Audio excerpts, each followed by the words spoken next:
ఉమామహేశ్వరరావు అండి. ఆంధ్రప్రదేశ్ రాష్ట్ర సిపిఎస్ ఉద్యోగుల సంఘ రాష్ట్ర ఉపాధ్యక్షుడిగా పనిచేస్తున్నాను.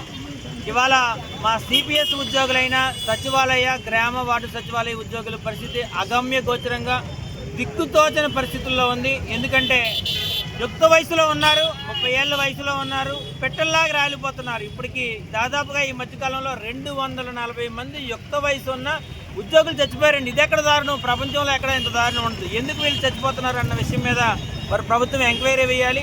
ఇప్పుడు వీళ్ళ మీద పని ఒత్తిడి కారణంగా చచ్చిపోతున్నామని ఒక పక్కన ఉద్యోగులు చెప్తున్నారు. నిజానికి వాళ్ళ మీద ఉన్నది పని ఒత్తిడి కూడా కారణం కాదు, అధికారులు కృత్రిమంగా క్రియేట్ చేసిన పని ఒత్తిడి కారణంగా మాత్రమే ఈ గ్రామ వార్డు సచివాలయ ఉద్యోగులు ఇప్పటి వరకు మరణిస్తున్నారండి.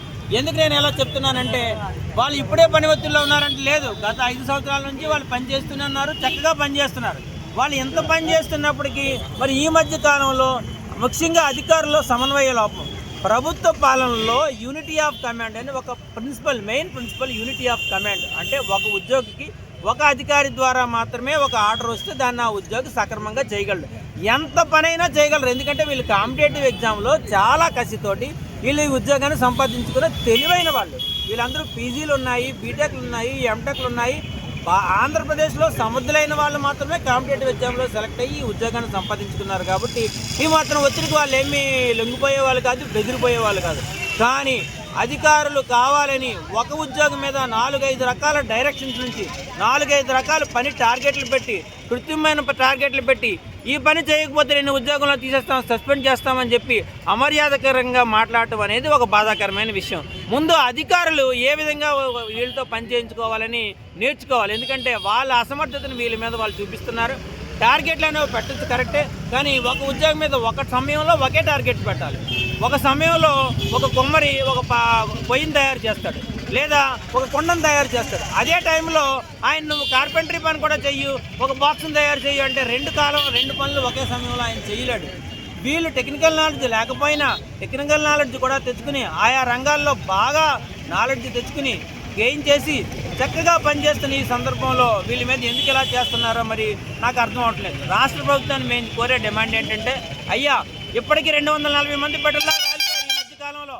ఇది చాలా అన్యాయమైన విషయం. దీనికి కారణాలు ఏంటో తెలుసుకోవాలంటే మీరు ఖచ్చితంగా ఒక ఎంక్వైరీ కమిషన్ వేయండి, ఒక జ్యుడిషియల్ ఎంక్వైరీ వేయండి.